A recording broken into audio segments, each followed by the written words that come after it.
আমরা এখন আছি নরসিংদী জেলার অন্তর্গত রায়পুরা থানার আটকান্দি গ্রামে অবস্থিত নীলকুঠি মসজিদে।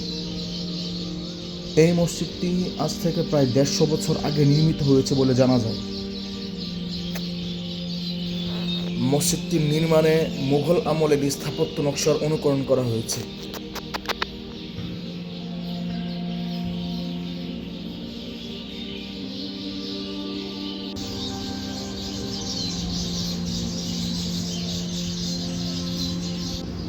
মসজিদের ভিতরের অংশ, যেখানেও মুঘল আমলের স্থাপত্য রীতির অনুকরণ করা হয়েছে, স্পষ্ট ভাব লক্ষ্য করা যায়।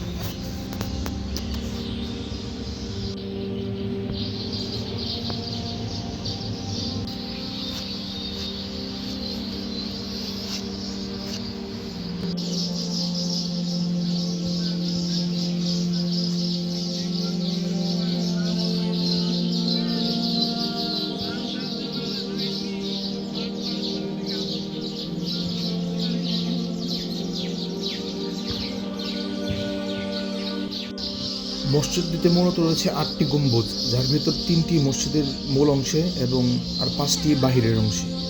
এই ছিল আটকান্দি মসজিদ। আশা করি ভালো লেগেছে আপনাদের।